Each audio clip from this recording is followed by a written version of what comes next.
Hallelujah, hallelujah, hallelujah. ধন্যবাদ প্রভু যীশু মসিহ, ধন্যবাদ প্রভু যীশু মসিহ, ধন্যবাদ প্রভু যীশু মসিহ, ধন্যবাদ স্বর্গীয় পিতা, ধন্যবাদ স্বর্গীয় পিতা, ধন্যবাদ স্বর্গীয় পিতা।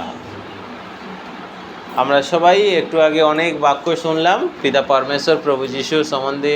আমরা অনেক কিছু বাক্য শুনলাম, কিভাবে আমাদের স্থির থাকা উচিত, কিভাবে আমাদেরকে পথ চলা উচিত, বা অন্যের কথা অনুসারে আমাদের মনটাকে যেন আমরা বিষিয়ে ফেলি। তো সেই সম্বন্ধে ভাই কিছু বাক্য বলল। তো আমাদের প্রত্যেকটা মানুষের কিন্তু অবশ্যই উচিত, প্রতিটা মানুষের কিন্তু আমাদের অবশ্যই উচিত আমরা প্রত্যেকটা মানুষ যেন ঈশ্বরের সত্য বাক্য অনুসারে আমরা যেন পথ চলতে পারি, এবং তার যে আজ্ঞা এবং আদর্শ আছে সেই আজ্ঞা আদর্শের যেন মান্যতা দিতে পারি, তার জন্য মান্যতা দিতে পারি। ঠিক সেরকমভাবে আজকে আপনি চিন্তা করে দেখুন, আপনি নিশ্চিত দেখেছেন যে আপনার বাড়িতে কেউ যখন নিমন্ত্রণ দেয় তার আপনি মান রাখেন তো না রাখেন না? তাহলে আজ যদি পিতা পরমেশ্বর আপনাকে তার রাজ্যের জন্য যদি নিমন্ত্রণ দিয়ে থাকে, তাহলে তার মানটা আমরা কেন রাখছি না? আজকে পিতা পরমেশ্বর তার রাজ্যের জন্য, ওনার রাজ্যকে এগিয়ে নিয়ে যাওয়ার জন্য, আপনাকে ওনার রাজ্যেতে মানে স্বর্গরাজ্যতে ফিরিয়ে নিয়ে যাওয়ার জন্য আপনাকে যে নিমন্ত্রণ দেয়া হয়েছে, তাহলে আমরা সেই নিমন্ত্রণের মান আমরা কেন রাখছি না? সেই নিমন্ত্রণের মান আমরা কেন রাখছি না? তাহলে আজকে আমরা প্রত্যেকটা মানুষ কিন্তু পাপ করতে কিন্তু ভয় পায় না, কিন্তু ভয় পাই সত্য পথে চলতে আমরা ভয় পাই।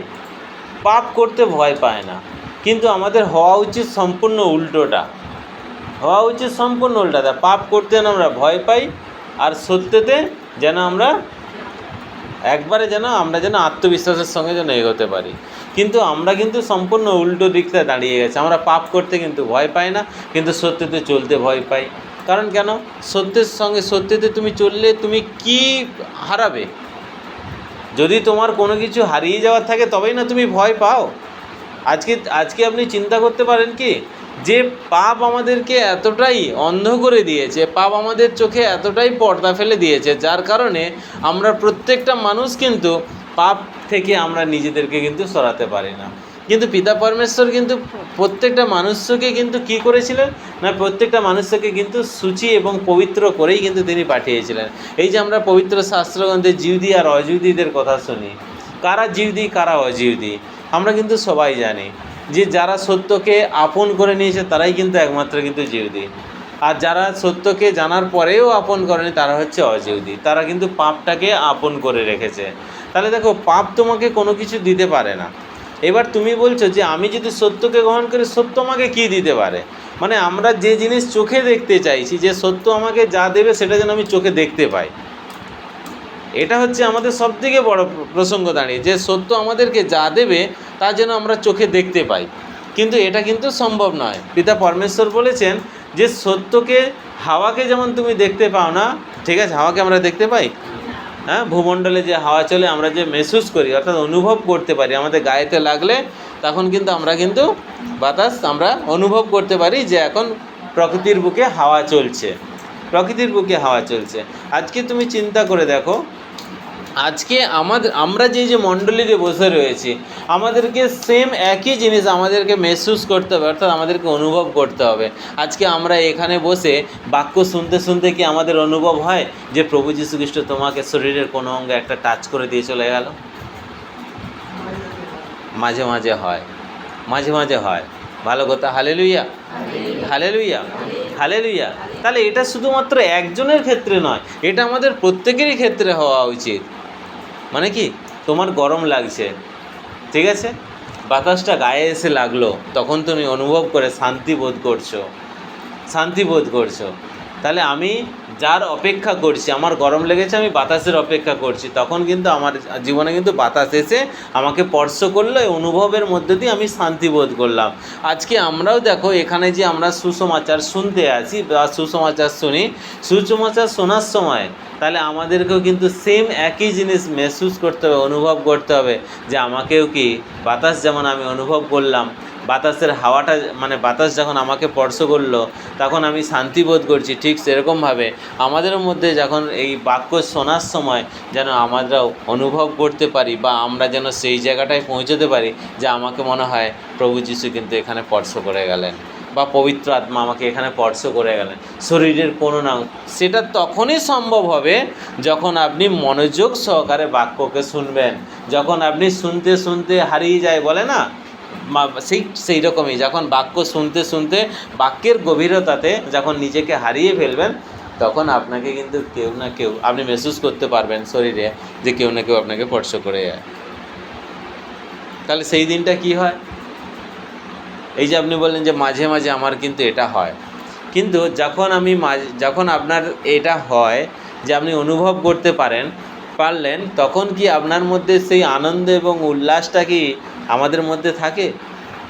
থাকে না, আমাদের মধ্যে থাকে না। আজকে আমাদের ক্ষেত্রে সবথেকে বড় জিনিস, আর যেই দিন আমরা স্পর্শ পাবো না সেই দিন আমাদের না জীবন পুস্তকে না জীবন মানে আমাদের জীবনে মানে অন্তরের খাতায় যেন লেখা হয়ে থাকে যে আজ আমি এটা পেয়েছি, আজ আমি ওটা পেয়েছি। কেন তোমাদেরকে খাতায় লিখতে বলতাম, কেন তোমাদেরকে ডায়েরি মেনটেন করতে বললাম? তোমার জীবনে যা কিছু ভালো হচ্ছে সেটা ডেট টাইম দিয়ে তুমি যেন লিখে রাখতে পারো, কোন সাল ডেট টাইম দিয়ে সব কিছু যেন লিখে রাখতে পারো। তাহলে আজ কি হবে না, বছরের পর বছর তুমি হয়তো চলে যাবে কিন্তু তোমার ওই স্মৃতি যেটা তুমি পেয়েছো সেটা কিন্তু সম্পূর্ণরূপে খোদিত হয়ে থাকবে। মানুষ কিন্তু যখন দেখবে, তোমার নেক্সট জেনারেশনও দেখবে না আজকের দিনে এই ডেটেতে আমার বাবা, ঠাকুমা, জেঠু, জেঠিমা যাই হোক না কেন তিনি কিন্তু আজকে পিতা পরমেশ্বরের পবিত্র স্পর্শ, পবিত্র ছোঁয়া পেয়েছিল। আজকে আমাদের প্রত্যেকটা মানুষের ক্ষেত্রে কিন্তু এটা জেনে রাখা দরকার। প্রত্যেকটা মানুষের ক্ষেত্রে যেই দিন তুমি যা কিছু ভালো পাচ্ছ অবশ্যই সেটাকে কিন্তু লিখে রাখো, অবশ্যই সেটাকে কিন্তু লিখে রাখো। তাহলে আজকে তুমি চিন্তা করে দেখো, পবিত্র যেই দিন তোমার জীবন বদলে গেল। আজকে এই যে একটু আগে আমরা বাক্য শুনলাম যে আমরা অনেক সময় পাপ করি, পাপটাকে আমরা মানুষের কাছে প্রকাশ করতে পারি না, আমরা পাপটাকে গোপন করি। ঠিক আছে, তোমার ডায়েরি তোমার কাছেই গোপনে রাখো। সমরী প্রদেশের মহিলাটাও কিন্তু পাপ করে গোপন করেছিল, কিন্তু প্রভুর সামনে কিন্তু আসার পর মানে প্রভুর মুখোমুখি হওয়াতে তিনি কিন্তু আর রাখতে পারল না। রাখতে পেরেছিল কি? রাখতে পারে না। তাহলে আজকে আমরা যতই যাই কিছু লুকাই না কেন, যখন আমরা এন্ট্রি করি তখন কিন্তু একটা ভজন হচ্ছিল যে প্রভু তুমি আসবে কবে ধরাতে। ঠিক আছে, প্রভু তুমি আসবে কবে ধরাতে। তাহলে আজকে কি আমরা প্রস্তুত? প্রভু যদি আজই যদি আসে, তোমার মুখের কথা যদি সত্যি আজই যদি আসে, আজকে আসার পর যদি প্রভু আমরা গীত গাইলাম অথচ কিন্তু আমি কিন্তু প্রভুর সঙ্গে যেতে পারলাম না, তাহলে আমার ঠিক সেই পাঁচ কুমারীর মতোই হয়ে রয়ে গেল। ঠিক সেই পাঁচ কুমারীর মতোই রয়ে গেল না, যে পাঁচ কুমারী যেতে পারলো, পাঁচ কুমারী যেতে পারলো না, অথচ 10 জনেরই গ্রুপ ছিল, 10 জনেরই গ্রুপ ছিল, 50% চলে গেল, 50% যেতে পারলো না। তাহলে আজকে আমরা যদি পাপটাকে যদি না ছাড়ি, ঈশ্বরের জন্য তোমাকে কিছু করতে হবে, ঈশ্বরের জন্য তুমি ভাবো, ঈশ্বরের রাজ্যকে যদি তোমার আগে নিয়ে যেতে হয় তাহলে তোমাকে সম্পূর্ণরূপে প্রথম হচ্ছে তোমাকে সম্পূর্ণরূপে উৎসর্গ করে দেওয়াতে হবে, এবং তোমাকে হামেশা সবসময়ের জন্য তোমাকে প্রাণপ্রাণ প্রচেষ্টা করতে হবে যে আমার মধ্যে দিয়ে যেন ঈশ্বরের গৌরবটা ছড়িয়ে পড়ে। কিছু তো করি ঈশ্বরের মহিমা, ঈশ্বরের গৌরব আজকে যারা অজিদি রয়েছে, আজকে যারা অবিশ্বাসী রয়েছে তাদের কাছে আমার মধ্য দিয়ে যেন বার্তা যেন তাদের কাছে পৌঁছে যেতে পারে। কিন্তু আজকে আমরা সচেতন হব? বছরের পর বছর আমরা চলে গেল, কিন্তু আজও পর্যন্ত আমরা কিন্তু সেই জায়গাতেই এসে দাঁড়িয়ে রয়েছি। ঠিক আছে, আমি তো বেঁচে রয়েছি, আমি তো ভালোভাবে সকালে খেয়েছি, দুপুরে কী দিয়ে খেয়েছো? ও আজকে না হেভি খাবার খেয়েছি। কি খেয়েছো? না ঠিক আছে, মাংসের ঝোল দিয়ে ভাত খেয়েছো। রাত্রিতে কী খেয়েছো? না রাত্রিতে আমাদের রেস্টুরেন্টে গিয়ে খেয়েছি। ঠিক আছে, দিন তো ভালোই চলছে, কোনো তো অসুবিধা নেই, আমাদের কোনো প্রবলেমই নেই। তাহলে দিন যখন ভালো চলছে, ফালতু মেন্টালিটি ব্যস্ত করে লাভ কী আছে আমার, তাই না? কিন্তু তুমি চিন্তা করে দেখো, আজ তুমি মেন্টালিটিকে ব্যস্ত করছো না, ঠিক কথাই, কিন্তু কাল কিন্তু ওই মেন্টালিটিকেই, ওই মানসিকতাকেই মন্দতা এমনইভাবে ব্যবহার করবে যেখানে শুধু আজ তোমাকে ব্রেন খাটাতে হচ্ছে, কাল তোমার ঠিক আছে তোমার পুরো শরীর থেকে সব কিছু জিনিস লস হতে শুরু করবে, সব কিছু জিনিস তোমার লস হতে শুরু করবে। Hallelujah, hallelujah, hallelujah. তাই সেই জন্যই বলছে যে আমাদের মানসিকতা আমাদের যেন এটাই থাকে যে আমার মধ্য দিয়ে যেন ঈশ্বরের রাজ্য যেন কিছুটা হলেও যেন এগিয়ে যেতে পারে। যারা আজকে অযুদি রয়েছে, যারা আজকে অবিশ্বাসী রয়েছে, তাদের কাছে আমার মধ্য দিয়ে যেন বার্তা পৌঁছে যেতে পারে। আমাকে এই যে একটু আগে আপনারা বলছেন না, আমাদেরকে এমনভাবে তৈরি হতে হবে যেন লোকে যেন আমাদেরকে বলে আমরা সেবাকারী। বলছিলেন না আপনি যে আমরা লোকের সেবাকারী? সেবা তো করব, সেবা তো করব, সব কিছুটাই করব, কিন্তু সেবা করার আগে যেমন আমরা আজকে নিজেদের ভাবভঙ্গি, দৃষ্টিভঙ্গি, পথ চলা, চাল চলন সব কিছুকে পরিবর্তনশীল করে নিয়েছি। সব কিছুকে পরিবর্তনশীল করে নেওয়ার পর আমরা সবাই বলছি যতদিন আমাদের দেহেতে শ্বাস থাকবে ততদিন আমি ঈশ্বরের আরাধনা করতেই থাকব। কিন্তু শুধু ঈশ্বরের আরাধনা নয়, তুমি যদি আজকে মানসিকভাবে যদি প্রস্তুত হও, মানসিকভাবে যদি স্থির হও যে ঈশ্বরের আরাধনা তুমি করতে চাও, তাহলে ঈশ্বরের রাজ্যের বিষয়ে তোমাকে কিন্তু ভাবতে হবে। ঈশ্বরের রাজ্য কিভাবে তোমার মধ্যে দিয়ে এগিয়ে নিয়ে যাবে। তো আজ আমরা সবাই অপেক্ষা করি প্রভু আমাকে যেটা বলবে আমি সেটা করব, তাই না? আজ যদি প্রভু যেটা বলে আমি সেটাই করব। কিন্তু ঈশ্বরের রাজ্যের বিষয়ে প্রভু কিন্তু শাস্ত্রেতে বহু কিছু কথা প্রথম দিকে বলে দিয়ে গেছে, তোমাকে এটা করতে হবে, তোমাকে ওটা করতে হবে। কিন্তু আমাদের সেই চিন্তা, সেই ধারণা এবং সেই গভীরতার মধ্যে আমরা কিন্তু আজও কেউ প্রবেশ করিনি। আমরা শুধু ঈশ্বরের রাজ্যের নামটাকে শুধু ভালোবেসেছি কি না, স্বর্গরাজ্যটা, শুধু এইটুকুকে আমরা ভেবেছি যে স্বর্গরাজ্যেতে আমি এখানে আসব, মণ্ডলীতে আসব, পবিত্র স্থানেতে আসব, আরাধনা করব, বাড়িতে প্রার্থনা করব, এইভাবে আমার দিন চলতে থাকবে। আমার অন্তিম সময় যখন আসবে প্রভু যীশু খ্রিস্ট আমাকে সঙ্গে করে নিয়ে চলে যাবে। অসম্ভব, অসম্ভব। Hallelujah, hallelujah, hallelujah. আজ বলো তো পরমেশ্বর পিতা তিনি আমাদেরকে মণ্ডলীতে কেন আহ্বান জানিয়েছেন? পরমেশ্বর পিতা তিনি আমাদেরকে কেন আহ্বান জানিয়েছেন? তার একজন উপযুক্ত সেবাকারী হবে এবং এক সন্তান যেন হয়ে উঠতে পারো, এক উপযুক্ত সন্তান যেন হয়ে উঠতে পারো। শাস্ত্রেতে কত আমরা বাক্য পড়েছি, দুই ছেলের গল্প পড়েছি। একটা ছেলে বাবার অবাধ্য হলো, আরেকটা ছেলে বাবার বাধ্য হলো, কিন্তু পরবর্তীকালে পুরো পরিস্থিতি চেঞ্জ হয়ে গেল, পুরোটাই পরিস্থিতি চেঞ্জ হয়ে গেল। তাহলে এই সব জিনিস দেখেও তো আমাদের শিক্ষা, কিন্তু আমরা এই সব জিনিস দেখে আমরা এখান থেকে বেরোতে পারছি না। শাস্ত্রে আজকে বলছে যদি তুমি পাপকে আপন করো, পাপ তোমাকে কোনো দিন ছেড়ে যাবে না, পাপ তোমাকে কোনো দিন ছেড়ে যাবে না। আজকে আমাদের কাছে চিন্তা করে দেখো, যখন আমরা প্রবলেমের মধ্যে পড়ি ঈশ্বরের কাছে আমাদেরকে হাহাকার করতে হয় তো। আমরা আমাদের দৃষ্টিকোণ থেকে আমরা ভাবি যে আমি ঈশ্বরের কাছে আমি ক্ষুধার্ত, আমি ঈশ্বরের কাছে আমি হাহাকার করে চাইছি, তাহলে নিশ্চিত আমি ঈশ্বরের কাছে আজকে চাইছি মানে আমি কিন্তু একটা ভালো জায়গাতে আমি বসে আছি। কিন্তু আপনি ভালো করে বুঝে দেখুন, ভালো করে শাস্ত্র পড়ে দেখুন, ঈশ্বর আপনার মধ্যে থেকে হাহাকার দেখতে চায় না। ঈশ্বর আপনার মধ্যে থেকে হাহাকার দেখতে চায় না। আজ যদি ঈশ্বর আমাদের মানুষের মধ্যে হাহাকার দেখতে চাইতো না, তার নিষ্পাপ প্রিয় পুত্র প্রভু যীশু খ্রিস্টকে তিনি ধরতির বুকে কিন্তু তিনি পাঠাতেন না, এই ধরতির বুকে পাঠাতেন না। আজকে তুমি চিন্তা করে দেখো, তোমার জন্য কেউ আসছে উদ্ধার করার জন্য, এসেছিলেন তিনি প্রভু যীশু খ্রিস্ট উদ্ধার করার জন্য, মানব জাতিকে উদ্ধার করার জন্য প্রভু যীশু খ্রিস্ট ধরতির বুকে কিন্তু তিনি এসেছিলেন। আজকে সেই প্রভু যীশু খ্রিস্টের আগমনটা পুনরায় কিন্তু আমরা সবাই জানি প্রভু যীশু খ্রিস্ট আসবেন। কিন্তু প্রভু যীশু খ্রিস্ট যখন আসবে তখন কিন্তু আমরা প্রত্যেকে আর যদি রেডি হয়ে থাকি, প্রস্তুত হয়ে থাকি, তবেই কিন্তু আমরা সঙ্গে যেতে পারবো। নচেত কিন্তু আমরা প্রভু যখন আসবে, প্রভুর পায়ের সামনে যখন আমরা পড়ে যদি আমরা সেখানে যদি প্রভুকে বলি, প্রভু তুমি আমাকে ক্ষমা করে দাও, আমি তো এই করেছি, ওই করেছি, সেই করেছি, প্রভু শাস্ত্রেতে মতি সুসমাচার পরিষ্কারভাবেই বলেছে যে কেন তুমি আমায় প্রভু প্রভু বলে ডাকো, যা বলি তা অথচ তোমরা শুনে চলছো না। আজকে আপনি চিন্তা করে দেখুন, যে শাস্ত্রীতে বলেছে যে পিতা পরমেশ্বরের দ্বারা, প্রভুর দ্বারা অসম্ভব যে কর্ম, আমাদের কাছে যেগুলো অসম্ভব লাগে সেটা কিন্তু ঈশ্বরের কাছে কোনো কিছুই অসম্ভব নয়। প্রত্যেকটা জিনিসই কিন্তু হচ্ছে সম্ভব, প্রতিটা জিনিসই সম্ভব।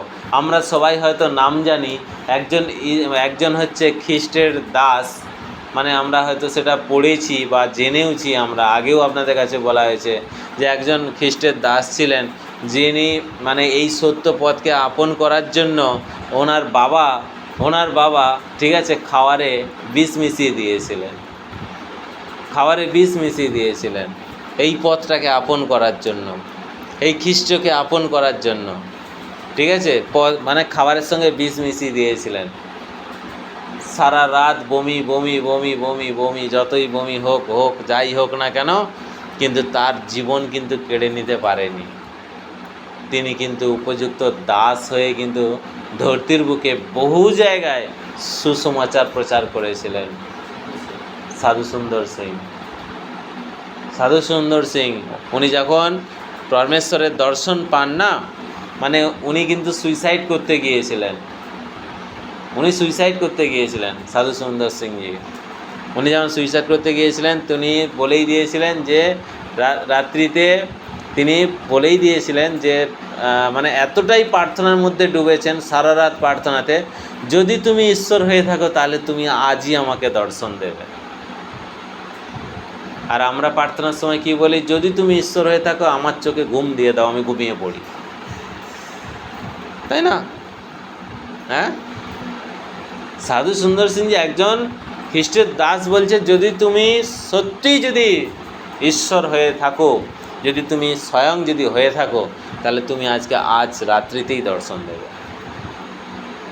মানে সত্যিকারের স্টোরিটা আপনি না, মানে অন্তর নড়িয়ে দেয়।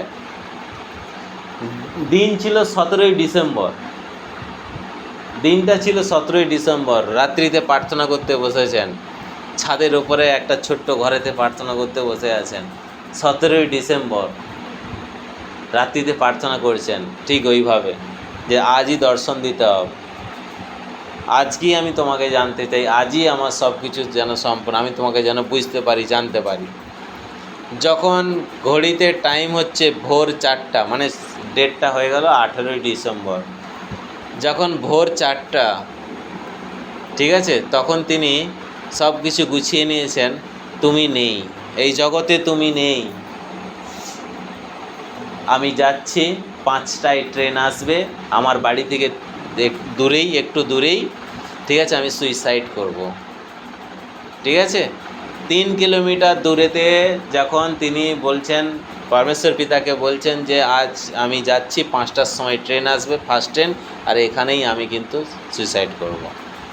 যখন বেরিয়ে যাচ্ছেন 4:15, তখন সঙ্গে সঙ্গে একটা আওয়াজ এলো, একটা আওয়াজ আসার সঙ্গে সঙ্গে তিনি বলছেন, ওই আওয়াজ মানে এইরকম দেওয়ালের মধ্যে প্রভুর আকৃতি পুরোপুরিভাবে, মানে শ্যাডো, এই যে শ্যাডোটা পড়ছে না, এই যে ছায়া যেটা পড়ছে, ঠিক এই রকমই প্রভুর আকৃতি এলো, এবং প্রভুর আকৃতি আসার পরেই সেই আকৃতি থেকে আওয়াজ বেরিয়ে এলো যে আমিই পথ, আমিই সত্য, আমিই জীবন। সঙ্গে সঙ্গে যখন এইটা দেখার পর ওপর থেকে নিচে এসে সাধু সুন্দর সিংজির বাবাকে যখন বলছে, আমি প্রভুকে দর্শন পেয়েছি, আমি দেখেছি, এইটা করেছি, আমি এই পথে দিয়ে আমি নিজেকে এগিয়ে নিয়ে যাব, নিজেকে এটা করব, তখন কিন্তু সাধু সুন্দর সিংজির বাবা কিন্তু ওনার খাবারে বিষ মিশিয়ে দিয়েছিলেন। তিনি এই পথটাকে আপন করেননি, এই পথটাকে ঘৃণা করতেন বলে। কিন্তু দেখো, মৃত্যু কেউ কামনা করলো, আর যিনি তার আগে 4:15 আওয়াজ দিয়ে গেল, আমিই পথ, আমিই সত্য, আমিই জীবন, সেহেতু আমি যদি জীবন হয়ে থাকি, তুমি যেহেতু আমাকে এতটাই আপন করেছো, যে আমি যদি জীবন হয়ে থাকি, তাহলে তুমি আমাকে যেহেতু আপন করেছো, তো সেই পরিপ্রেক্ষিতে কেউ তোমার থেকে প্রাণ কেড়ে নিতে পারবে না। সেই জন্য বিষাক্ত অর্থাৎ প্রয়োজনও কিন্তু তার জীবনকে কিন্তু কেড়ে নিতে পারেনি। তিনি একজন উপযুক্ত দাস হয়ে, এই খ্রিস্টের একজন উপযুক্ত দাস হয়ে তিনি কিন্তু বিভিন্ন জায়গাতে প্রান্তে প্রান্তে ঈশ্বরের বাক্যকে পৌঁছে দিয়েছিলেন, প্রান্তে প্রান্তে। আজ সেই নাম খোদিত হয়ে আছে। কেন বলছি? ওই তারিখ ছিল 17ই ডিসেম্বর, তিনি প্রার্থনা করতে বসেছিলেন। আজ দেখুন উনি করেছিলেন, কত সালে করেছিলেন? 1904 সালে করেছিলেন। আজকে 2024 সাল। তাহলে ওনার ডেটটা কোথাও না কোথাও লেখা ছিল বলে আজকে এত বছর পর কিন্তু আমরা আজকে জানতে পাচ্ছি যে 17 তারিখে তিনি প্রার্থনা করতে বসেছিলেন, 18 তারিখে দর্শীয়মান হয়েছিল। তাহলে তোমার জীবনে যদি কোনো কিছু জিনিস যেটা তুমি পাচ্ছ, সেই জিনিসকে যদি তুমি খোদিত করে রাখতে পারো না, ওটা তোমার কিন্তু ফেলা যাবে না কোথাও, ওটা গচ্ছিত হয়েই থাকবে ধরতিতে, মানবের কাছে গচ্ছিত হয়ে থাকবে, মানবের হৃদয়ে গচ্ছিত হয়ে থাকবে এবং মনুষ্যের জীবনকে পরিবর্তন করতে পারবে। আজ এইসব মানুষরা দেখো, আজকে যে এই যে আমরা শাস্ত্রেতে এত প্রেরিত ভবিষ্যবক্তাদের নাম পড়ি, ওনারা আজকে চলে গেছেন, বহু বছর আগে তেনারা চলে গেছেন ধরতি ছেড়ে, কিন্তু আজ দেখো ওনাদের জীবন পড়ছি, ওনারা কি করে কি হয়েছেন, কিভাবে কি হয়েছেন, কি করেছিলেন, কিভাবে ঈশ্বরের সঙ্গে সংযোগ ছিল, সব কিছুটা পড়ে আজকে আমরা নিজেদেরকে পরিবর্তন করছি। Hallelujah, hallelujah, hallelujah.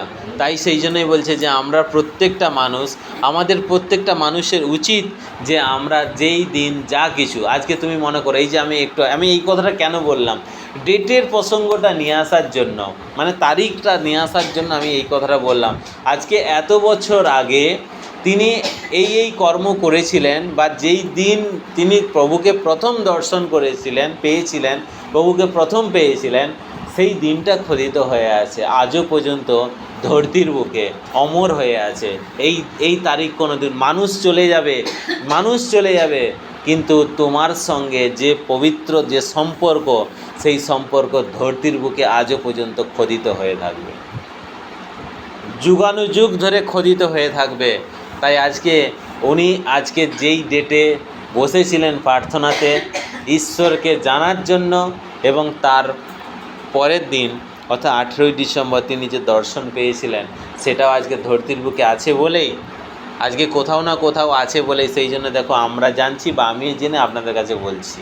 কিন্তু এই ডেটটা যদি না কোথাও থাকতো, তাহলে আমিও জানতে পারতাম না, আমিও বুঝতে পারতাম না, আমিও জানতে পারতাম না। কিন্তু সবথেকে বড় প্রসঙ্গ যেটা অন্তরকে নাড়িয়ে দেয়, যে সারা রাত প্রার্থনা করছে, ভোর হয়ে গেছে 4টে, সারা রাত প্রার্থনা করছে,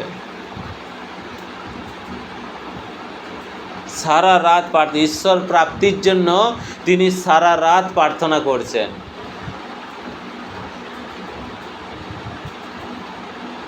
তাই সেই জন্য আমাদেরকেও ঈশ্বরকে পাওয়ার জন্য, প্রভুকে পাওয়ার জন্য ঘুম যাক, অসুবিধে নেই। এক রাত যদি তুমি না ঘুমাও না, কোনো অসুবিধে নেই, এক রাত যদি না ঘুমাও। আমাদেরকে আগে সবথেকে বড় জিনিস কি জানো তো, আমাদের জীবনে আজকে সবথেকে বড় শত্রু কে হয়ে গেছে না? ঘুম। সবথেকে বড়, প্রত্যেকটা মানুষের ক্ষেত্রে এখন কমপ্লেন শোনা যায় যে প্রার্থনা করতে বলেই ঘুম পেয়ে যায়। সবথেকে বড় শত্রু আমাদের জীবনে এখন মানে বাধা দিয়ে দাঁড়িয়ে যাচ্ছে, সবথেকে বড় মন্দতা হচ্ছে ঘুম।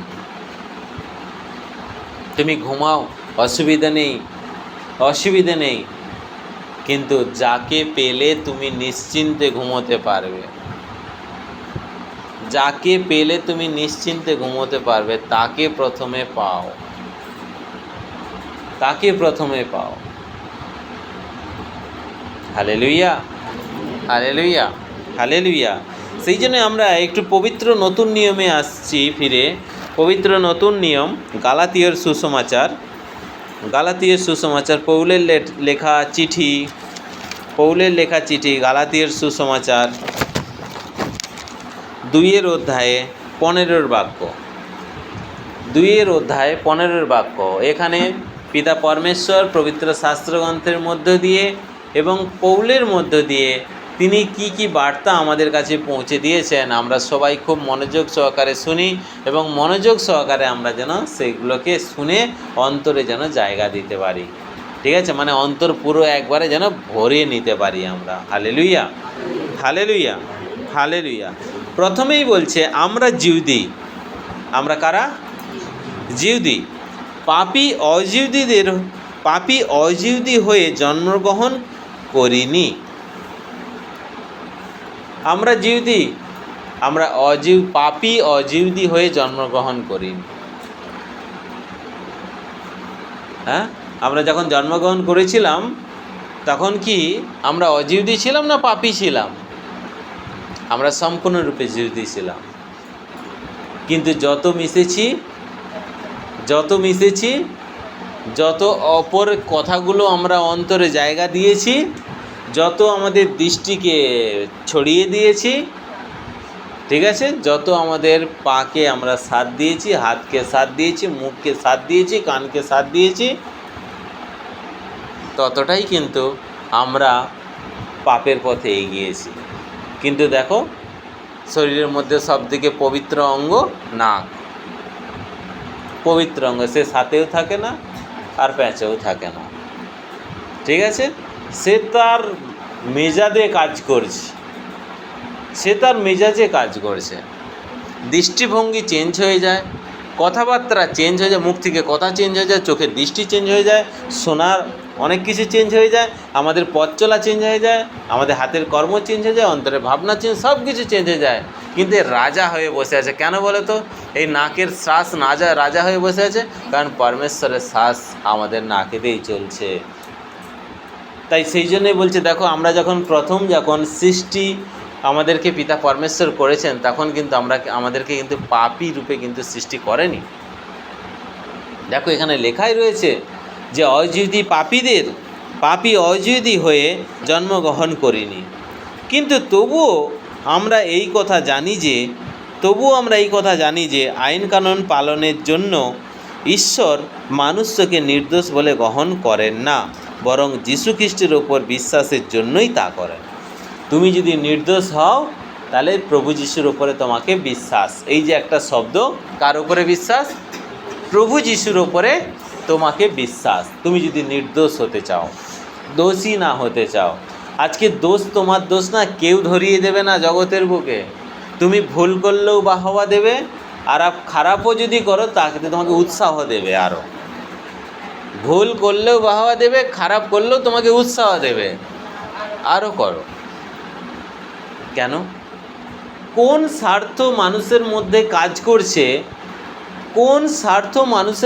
কাজ করছে, যার কারণে মানুষ আমাদেরকে ভুল করার পরেও আমাদের হাতটা ধরে আটকে দেয় না, আমাদেরকে বরং উৎসাহিত করে বেড়ায়।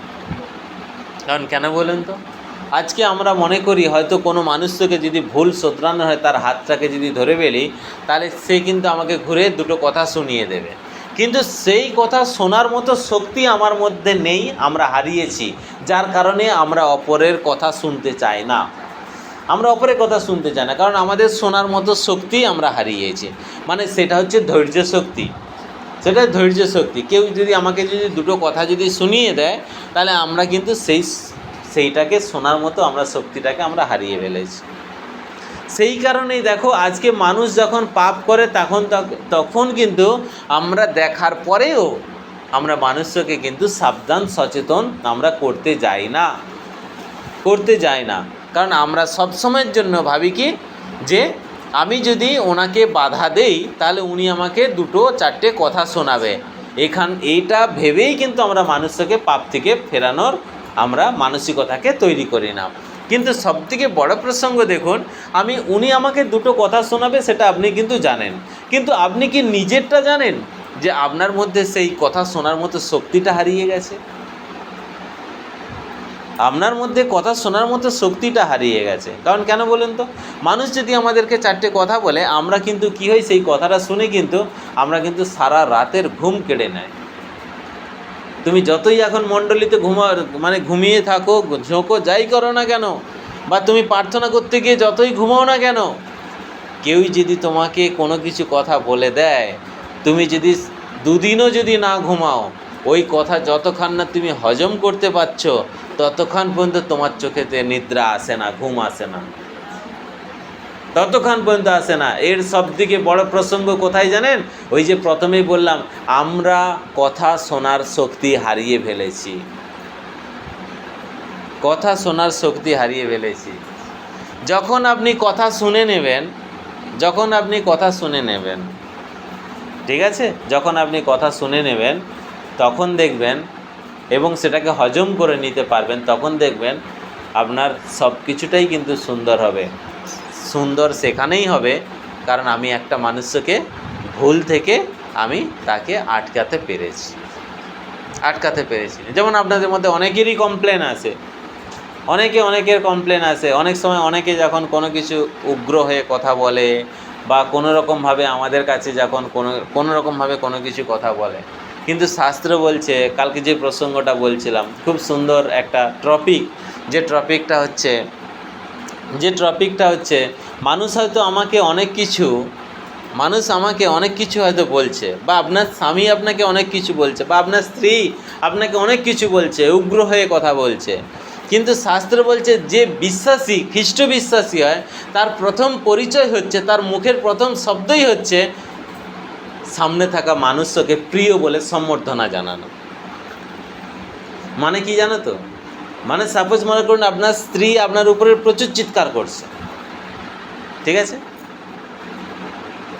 তখন আপনাকে শাস্ত্র বলেছে, দেখো, যিনি বিশ্বাসী, অর্থাৎ পৌলই কথাটা বলেছিল, যিনি বিশ্বাসী হয়ে ওঠে তার প্রথম কথাই হচ্ছে মুখ থেকে বেরিয়ে আসবে যে তুমিই আমার প্রিয়। আপনাদেরও বলছি যে আপনারাও যখন বাড়িতে যখন কোনো রকম দেখবেন, আমি আপনাদের বলছি শান্তি কোথাও কিন্তু পাওয়া যায় না।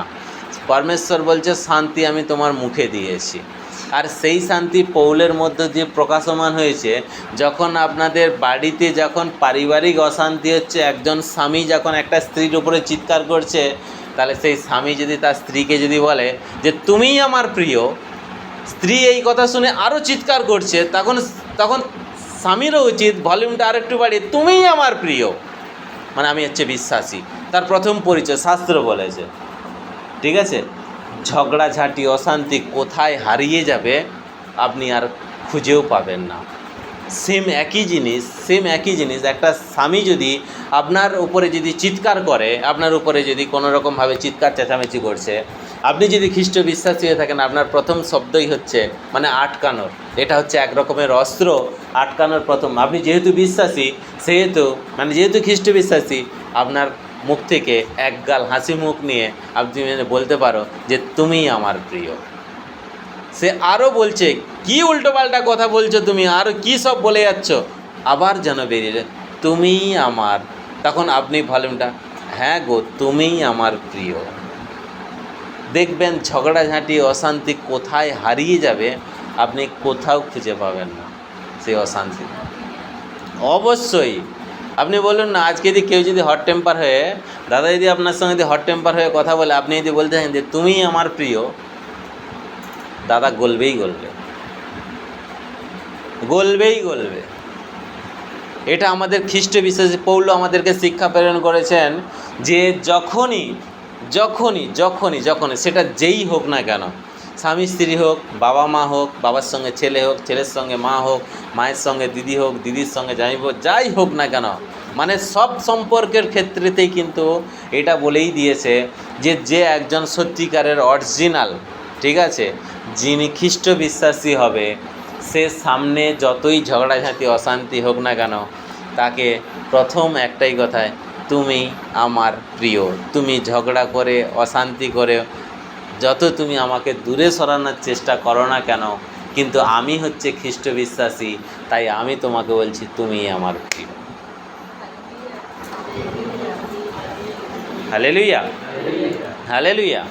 হালেলুয়া। তাই সেই জন্যই বলছে এটা আপনারা কিন্তু অবশ্যই আপনাদের জীবনে কাজে লাগিয়ে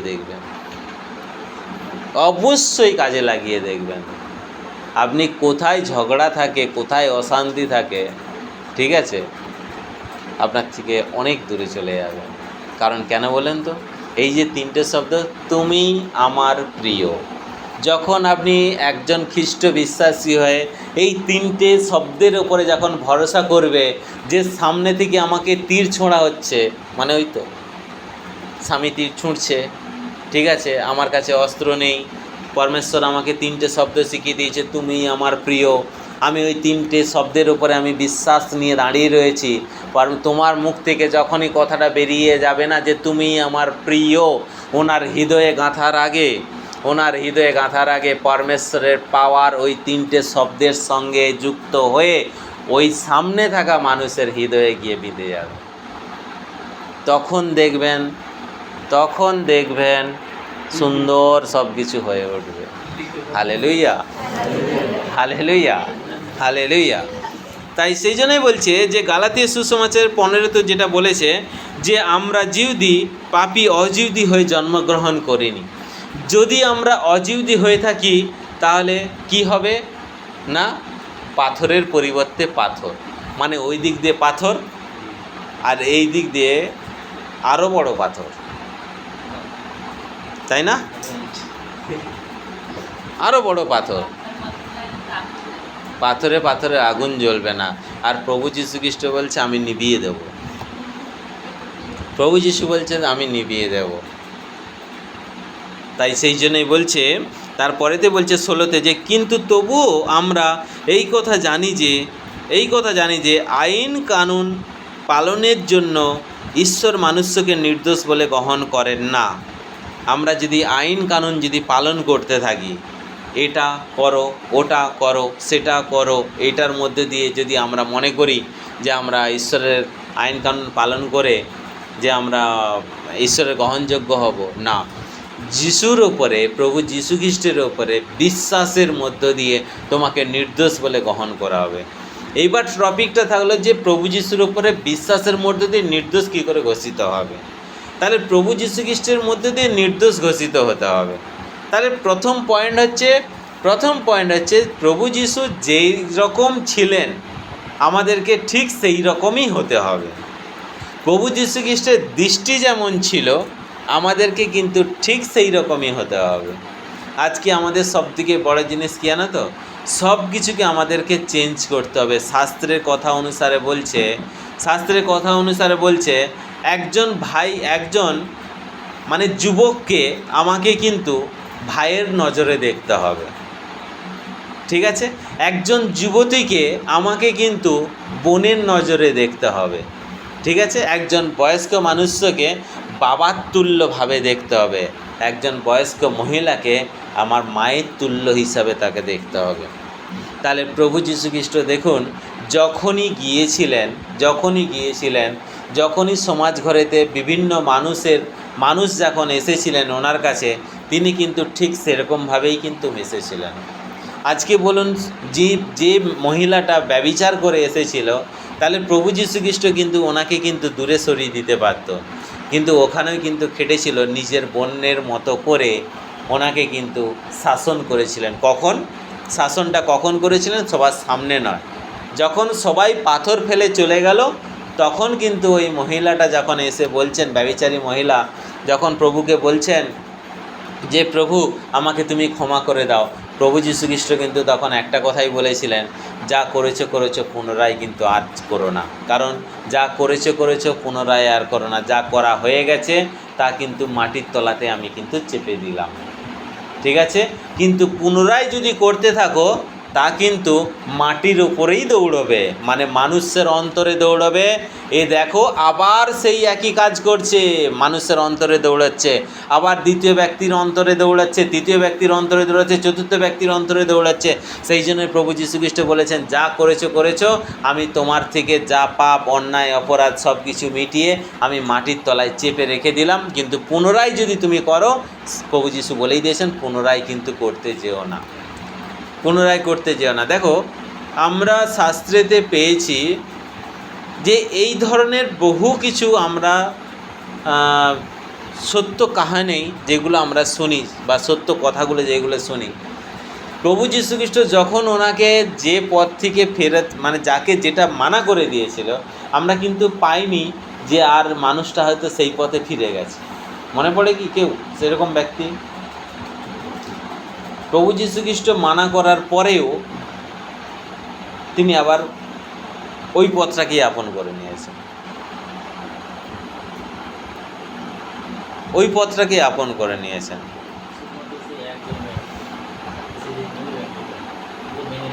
সে তো মেনে নেয়নি, যে মেনে নিয়েছে, মেনে নেওয়ার পরে কি আবার পুনরায় কি ফিরে গিয়েছে? ধনী ব্যক্তি মেনে নেয়নি যে এসব আমি মানি না, এইসব আমরা এটা করি না, এটা অহংকার। হ্যাঁ, অহংকার। কিন্তু দেখো, আরেকজনকে যদি ধরো সেখানে ভুল হয় না, সত্য শিক্ষার মধ্য দিয়ে যখন প্রত্যেকটা শিষ্যকে বোঝাচ্ছিলেন, তাহলে জিহুদার মাইন্ড কিন্তু অন্যরকম চলছিল। জিহুদার মাইন্ড কিন্তু অন্যরকম চলেছিল, যে যখনই মানে শয়তান প্রবেশ করে গেল, যে খাবার যখনই দিল, বলছে না, শাস্ত্র বলছে শয়তান সঙ্গে সঙ্গে প্রবেশ করে গেল ওনার মধ্যে। তাহলে শয়তান যখন প্রবেশ করে গেল, প্রবেশ করার যাওয়ার সঙ্গে পুরোটাকেই তোলপাড় করে দিল, পুরোটাকেই তোলপাড় করে দিল। কিন্তু আজ মনে হয় যদি আমরা যে সময়টুকু আমরা এই যে প্রভু যীশু খ্রিস্টের শিষ্যদেরকে যখন বাক্য শোনাতেন, সেই সময়টাকে যদি কাজে লাগাতো, তাহলে শয়তান কিন্তু প্রবেশ করতো না। আমাদের কাছে কিন্তু সেম একই জিনিস, যতক্ষণ আমরা বাক্যেতে রয়েছি, যতদিন আমরা এই মণ্ডলীতে বসেছি, এই সময়টাকে যদি কাজে লাগাই, তাহলে আমাদের জীবনে, আমাদের পরিবারে, আমাদের শরীরে, আমাদের প্রতিবেশীতে, আমাদের আত্মীয় স্বজনদের মধ্যে কারোরই মধ্যে কিন্তু শয়তান কাজ করতে পারবে না, কারোরই মধ্যে কিন্তু কাজ করতে পারবে না। তাই সেই জন্য বলছে, প্রভু যিশুর ওপরে বিশ্বাসটা তোমাদের এতটাই মজবুত হোক। আমাদের বিশ্বাসটা প্রভু যিশুর ওপরে মানে কিভাবে কাজ করে জানো? কোনো কিছু হারিয়ে গেলে পাওয়ার প্রত্যাশায়, কোনো কিছু সমস্যায় পড়লে সেখান থেকে বেরিয়ে আসার প্রত্যাশায়, বা কোনো রকমভাবে যদি কোনো কেসেতে জর্জরিত হয়ে যাই, সেখান থেকে একজনই আছেন, প্রভু তুমি আমায় বাঁচাও। এই তিনটে জায়গাতে কিন্তু আমরা প্রভুকে কিন্তু মানুষ কিন্তু সবাই মানে গভীরভাবে খোঁজ করি।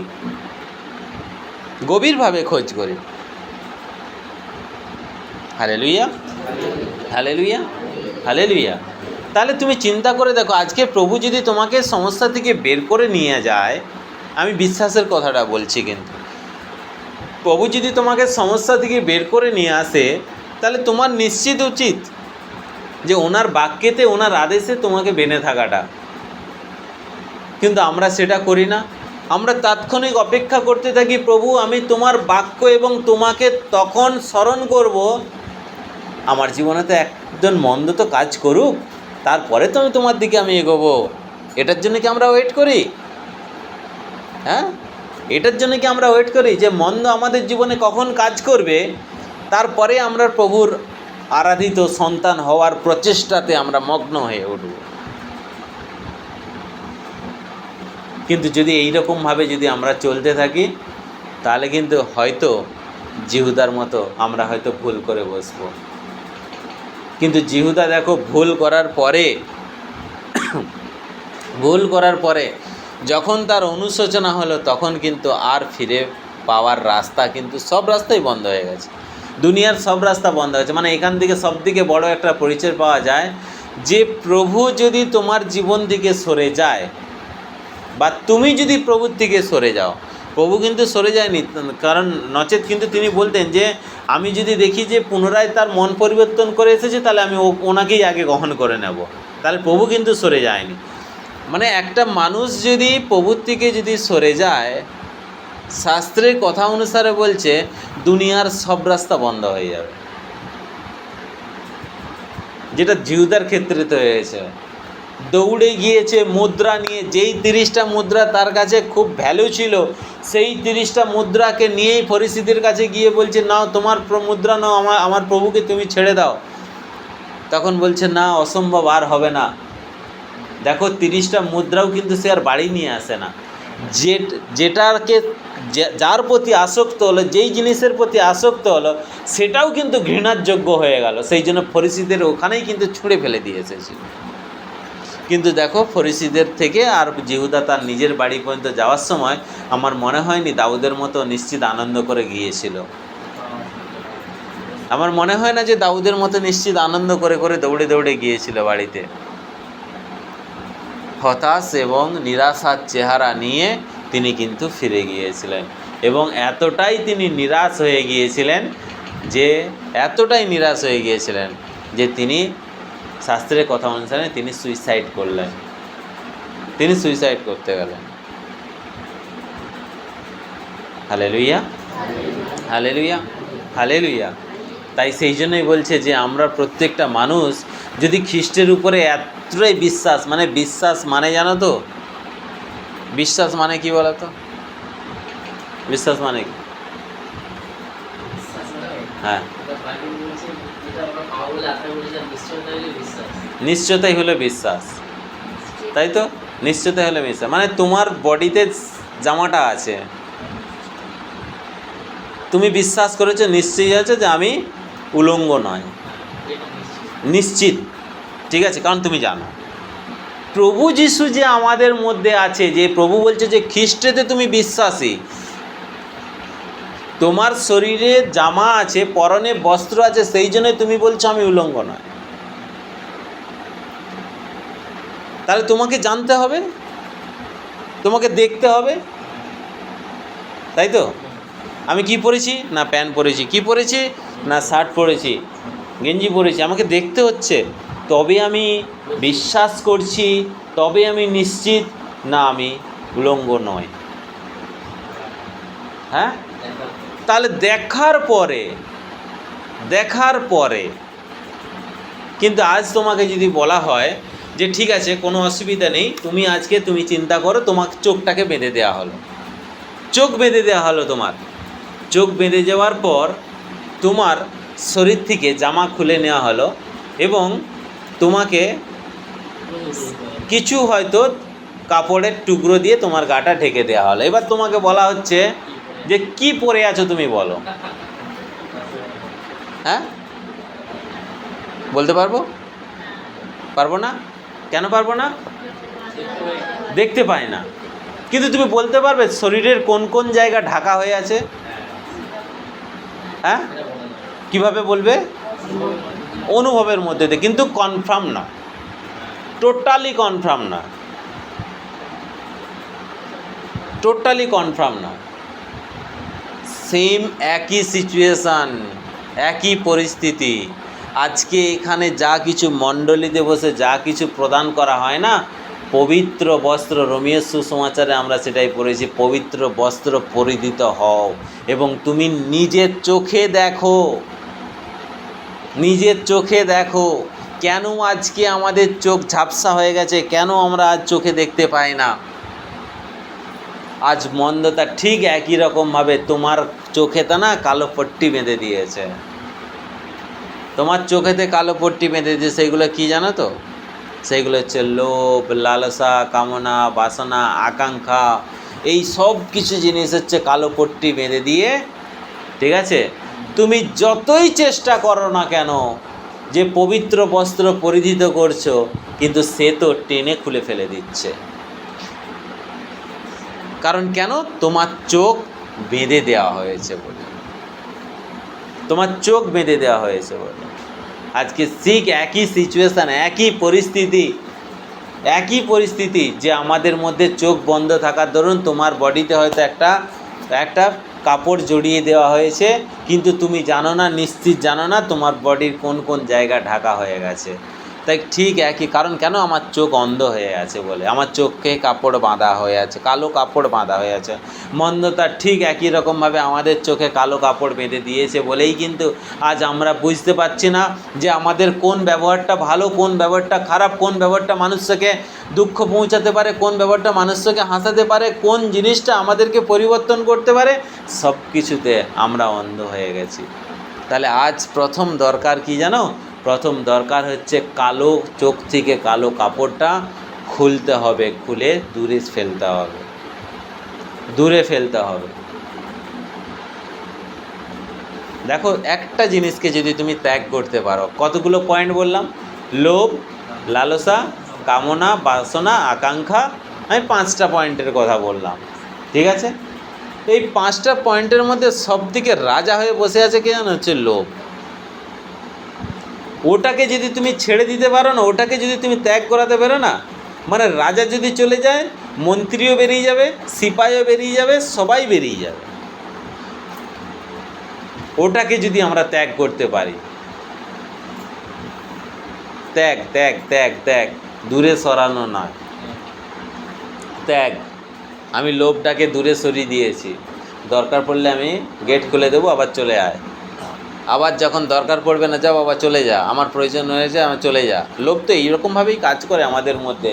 যখন প্রয়োজন হয় তখন আমরা কাছে টানি, আর যখন আসক্ত অর্থাৎ প্রয়োজনীয়তা আমাদের মিটে যায় তখন আমরা সেটাকে দূরে সরিয়ে দিই। ওটাকে আমরা দূরে সরানো বলছি। কিন্তু শাস্ত্র বলছে তোমাকে ত্যাগ করতে হবে।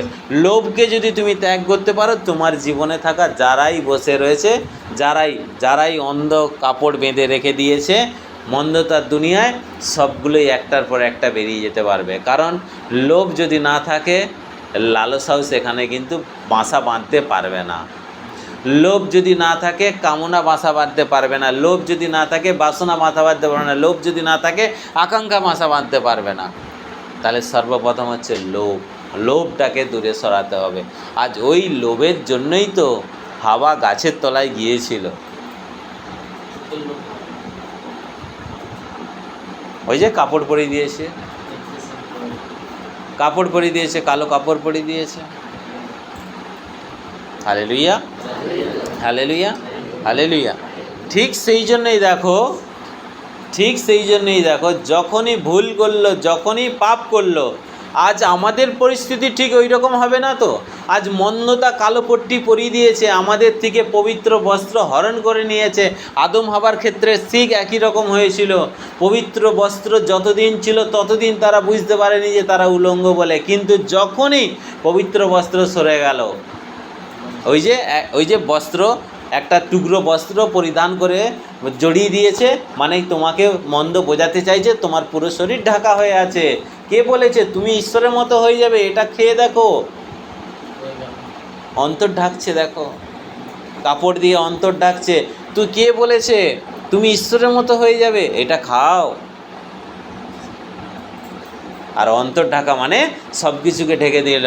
কিন্তু যখনই কামড় দিল, তখন অরিজিনালি চোখ থেকে, মানে যে কাপড়টা বাঁধা হয়েছিল না, পুরো টুকরো টুকরো হয়ে দূরে সরে গিয়েছিল। আর যখনই টুকরো টুকরো হয়ে না, মানে ছিঁড়ে গেল কাপড়টা, তখনই তারা অরিজিনালি বুঝতে পারলো যে আমরা উলঙ্গ। তখনই তারা লুকানোর চেষ্টা করেছিল। আজ দেখো, সেই সময় হয়তো গাছ পেয়ে গিয়েছিল, গাছের পেছনে গিয়ে লুকিয়ে ফেলেছিল। কিন্তু আজকে চিন্তা করে দেখো, রোমের সুসমাচার বলছে যে সমগ্র সৃষ্টি অপেক্ষা করে বসে আছে তুমি কবে পুনরায় মহিমায় পরিবর্তিত হবে। আজকে তুমি যদি উলঙ্গ হয়ে যদি গাছের পেছনে গিয়ে লুকাতে যাও, গাছ যদি তোমাকে ধোকা দিয়ে দেয়, কারণ ওটা তো ঈশ্বরের সৃষ্টি। যদি জোনার ক্ষেত্রে গাছ ধোকা দিতে পারে, শুকিয়ে দিল গাছ, পোকা লাগিয়ে যদি গাছকে শুকিয়ে দিত, ওই গাছের তলায় বসে জীবন যাপন করবে বলে সিদ্ধান্ত নিয়ে নিল জোনা। আর ঈশ্বর বলছে ওটা তো আমার সৃষ্টি, তুমি কি করে ভাবতে পারো, তুমি কি করে ডিসিশন নিতে পারো যে ওই গাছের তলা থেকে তুমি জীবনযাপন করবে? তাই পোকা পাঠিয়ে গাছটাকে মেরে দিল। এক রাতের মধ্যে গাছ উছড়ে গেল পুরোপুরিভাবে। তাই সেই জন্যই বলছে আমাদেরকে প্রচুর পরিমাণে মজবুত হতে হবে, প্রচুর পরিমাণে স্ট্রং হতে হবে। কারণ শাস্ত্র বলছে যে, এখানে বলছে যে যীশু খ্রিস্টের ওপরে বিশ্বাসের জন্যই তা করেন, অর্থাৎ নির্দোষ বলে যদি ঘোষিত হতে হয়, যীশু খ্রিস্টের ওপরে নেই। দেখো প্রভু, ওই যে আদম হাওয়া যখন এই রকম পরিস্থিতি সিচুয়েশানের মধ্যে যখন লড়াই করছে না, তখন কিন্তু দেখো ওখানে আমরা শাস্ত্র পড়লে বুঝতে পাই, ওই গাছের পাতাপুতি দিয়ে নিজের, ঠিক আছে, উলঙ্গতাকে কিন্তু ঢেকেছিল। কিন্তু ঢাকার পরেও কি হলো? হয় তুমি উলঙ্গতাকে ঢেকে নিয়েছে, আদম হাওয়া উলঙ্গতাকে ঢেকে নিয়েছিল, কিন্তু ঈশ্বরের পবিত্রতা দিয়ে আর ঢাকতে পারল না। আজ সেই লড়াই আজও পর্যন্ত মানুষরা কিন্তু সবাই করে যাচ্ছে। তাহলে যে জিনিস তোমার কাছে আছে,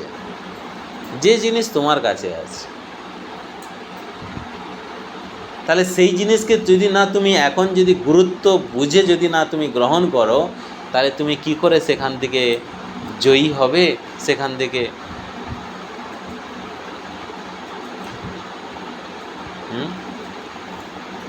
হালেলুয়া, হালেলুয়া, হালেলুয়া। তাই সেই জন্য প্রভু যিশুর উপরে প্রচুর পরিমাণে আমাদের বিশ্বাসকে নিয়ে আসতে হবে, প্রচুর পরিমাণে। কারণ নির্দোষ বলে ঘোষিত হতে গেলে প্রভু যীশু খ্রিস্টের মধ্য দিয়েই কিন্তু আমাদেরকে নির্দোষ বলে ঘোষিত হতে হবে। কারণ প্রভু যীশু যদি না মধ্য দিয়ে যদি না আমরা চলি, আমরা কোনো সময়ের জন্যই কিন্তু হবে না, কোনো সময়ের জন্যই হবে না, কোনো সময়ের জন্যই না। তাই সেই জন্য বলছে যে আমরা প্রত্যেকটা মানুষ আমরা এতটা মজবুত হই। তারপরেতে বলছে সেই জন্য আমরা যীশু খ্রিস্টের ওপর বিশ্বাস করেছি, যেন আইন কানুন পালনের জন্য নয়, বরং খ্রিস্টের ওপরে বিশ্বাসের জন্যই আমাদের নির্দোষ বলে গ্রহণ করা হয়। তাহলে আইন কানুন পালনের জন্য নয়, খ্রিস্টের ওপরে বিশ্বাসের মধ্য দিয়ে। তাহলে আমরা কি নিশ্চিত? এই যে একটু আগে বললাম তোমার পরনে বস্ত্র আছে, তুমি নিশ্চিত প্রভু যীশু যে আমাদের মধ্যে আছেন, আমরা কি নিশ্চিত? আমরা কি নিশ্চিত?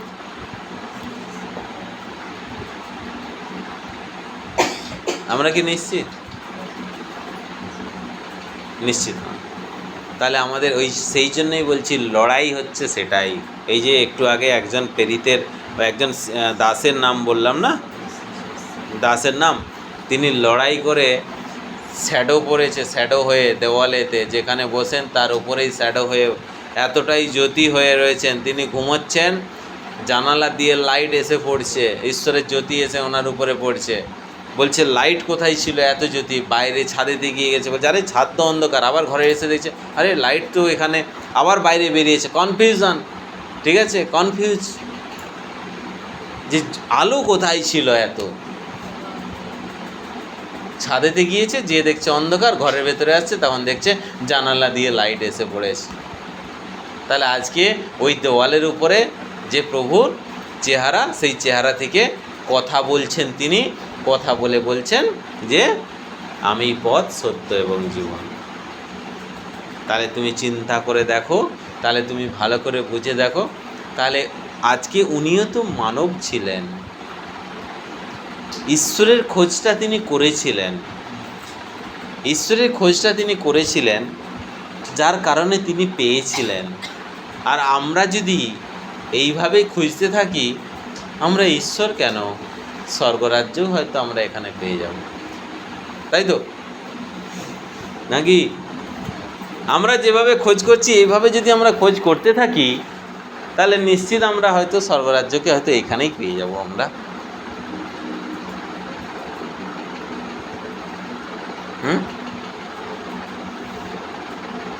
Hallelujah, hallelujah, hallelujah. খোঁজ হচ্ছে এমনই একটা জিনিস। আমি অনেক দিন আগে তোমাদের কাছে একটা বাক্য বলেছিলাম, তোমার হাত থেকে 5 টাকার কয়েন যদি আলমারির তলায় ঢুকে যায় না, তুমি তন্ন তন্ন করে খুঁজতে থাকবে, আলমারির থেকে নিচে থেকে সোনপাপড়িও বেরিয়ে যাবে, ঠিক আছে, তাই না? 5 টাকা খোঁজার জন্য কত মেহনত করি, আর যে জীবন দিতে পারে তাকে খোঁজার জন্য আমরা মেহনত করি না, তাকে খোঁজার জন্য মেহনত করি না। কিন্তু দেখো মানুষ না খুব বোকা, আমাদের টার্গেট হচ্ছে 5 টাকা হারিয়ে গেছে আলমারির তলাতে, সেই জন্য খুঁজতে যাচ্ছি।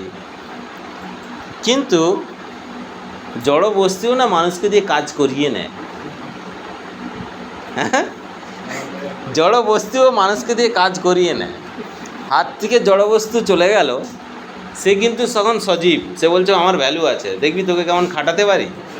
তুমি সেই কত কিছু নিয়ে চলে এলে, এসে সোনপাপড়ি বের করে মাথার ঘাম পায়ে ফেললো, মাথার ঘাম পায়ে ফেলে, ঠিক আছে, সব কিছু পরিষ্কার করে বের করলো। আর যখন আলমারির তলা থেকে হেসে হেসে যখন 5 টাকার কয়েনটা বেরোচ্ছে, বলছে দেখলি তো কেমন আমি খাটাতে পারি, হ্যাঁ, বুঝে দেখো। হ্যাঁ, হ্যাঁ, ঈশ্বরকে যদি না পায়, ঈশ্বর প্রাপ্তি কোন যে জীব ঈশ্বর প্রাপ্তি করতে পারে না, সে হচ্ছে বোকাই হয়ে যায়, বোকাই হয়ে যায়। অবশ্যই সাধারণ জিনিস। আপনি বলুন না দাদা, আপনার যদি একটা কাগজ হারিয়ে যায়, 10 টাকার কয়েন হারিয়ে যায়, 5 টাকার কয়েন, আপনি কত তন্ন তন্ন করে খোঁজেন। কিন্তু যে জিনিস আমাদেরকে জীবন দিতে পারে, যিনি আমাদের সৃষ্টিকর্তা, যিনি আমাদের, যেটা আমাদেরকে জীবন দিতে পারে, তার খোঁজ কি আমরা কেন করি না? আমরা তার খোঁজ আমরা কেন করি না?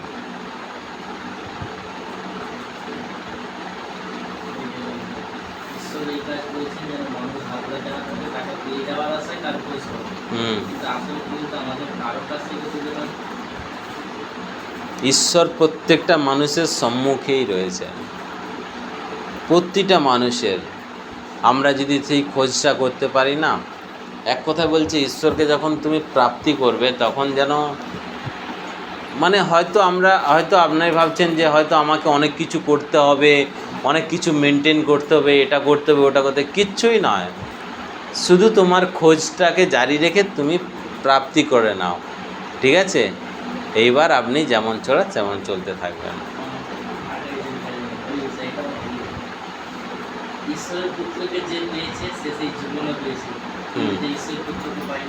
জীবন পায়নি। যে ঈশ্বরের পুত্রকে পেয়েছে সে জীবন পেয়েছে, যে ঈশ্বরের পুত্রকে পায়নি সে জীবন পায়নি। কারণ আমরা সব থেকে বড় জিনিস জানেন তো, শাস্ত্রে যে কথা লেখা রয়েছে, আমরা যদি নিজের জীবনের জন্য চিন্তা করি, জীবন কিন্তু হারাবো। আমরা যদি জীবনের জন্য নিজের জীবনের জন্য চিন্তা করি, জীবন হারাবো। যে আমার জন্য চিন্তা করে সে জীবন রক্ষা পাবে।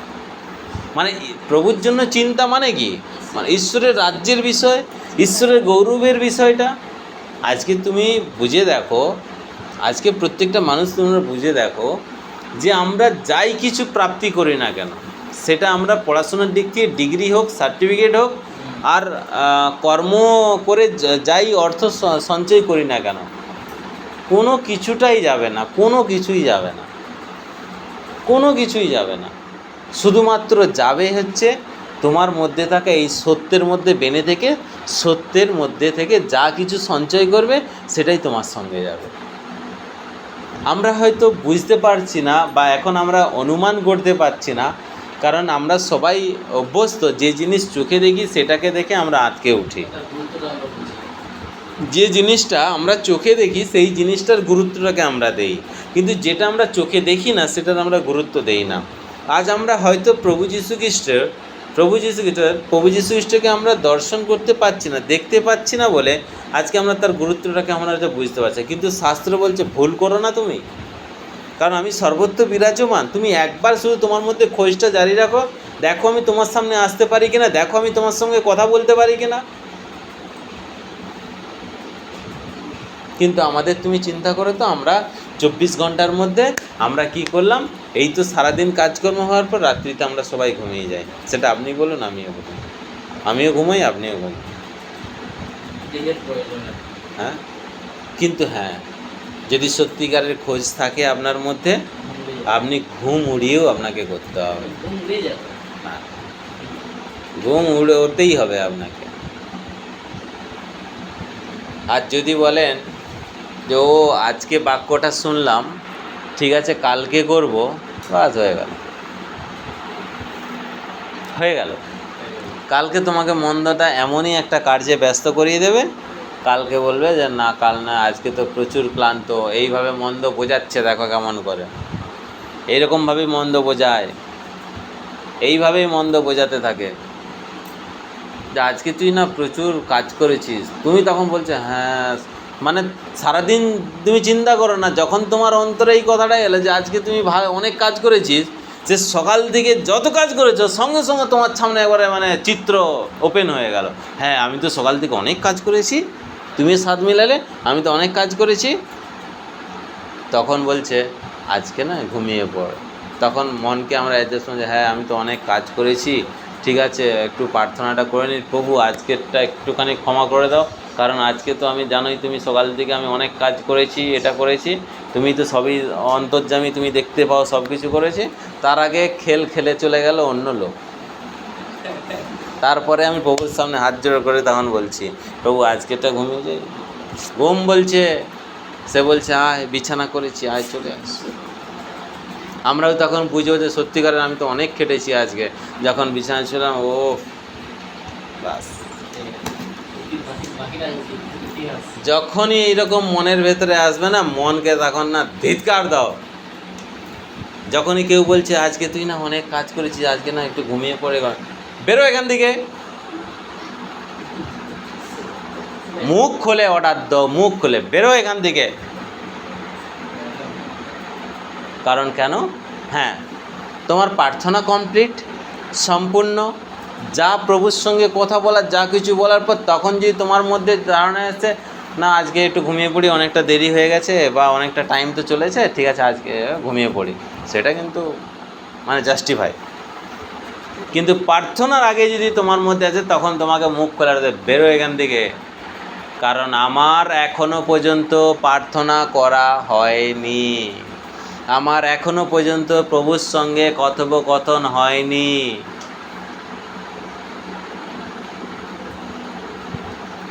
Hallelujah, hallelujah, hallelujah.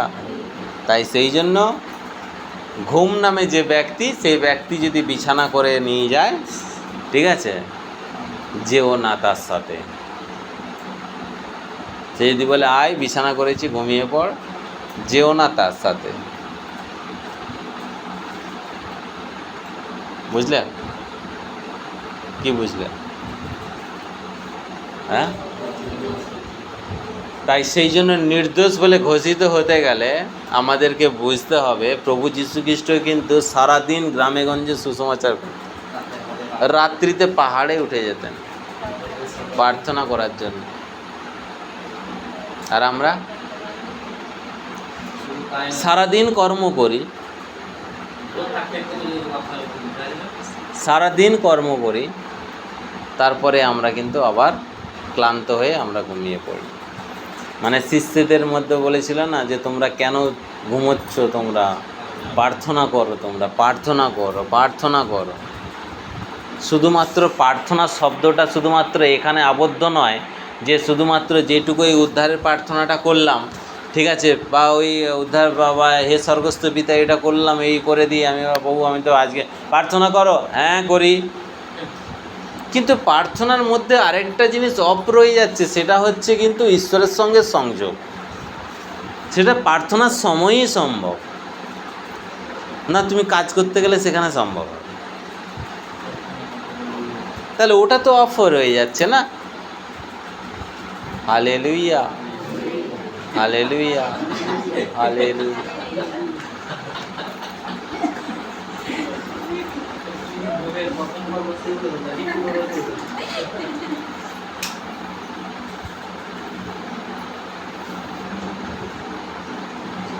বুঝতে পারলাম তো? কি বুঝতে পারলাম? আমরা কি বুঝতে পারলাম? আমরা বিশ্বাসের মধ্যে দিয়ে, প্রভু যীশু খ্রিস্টকে বিশ্বাসের মধ্যে দিয়ে আমরা গ্রহণ করে যেন ঈশ্বরের চোখেতে নির্দোষ ঘোষিত হতে পারি, নির্দোষ ঘোষিত হতে পারি। বুঝতে পারলাম? তাহলে আমরা কি করব? নির্দোষ আমরা। Hallelujah, hallelujah, hallelujah. ধন্যবাদ প্রভু যীশু মসিহ, ধন্যবাদ প্রভু যীশু মসিহ, ধন্যবাদ প্রভু যীশু মসিহ। ধন্যবাদ স্বর্গীয় পিতা, ধন্যবাদ স্বর্গীয় পিতা, ধন্যবাদ স্বর্গীয় পিতা। Amen, amen, amen.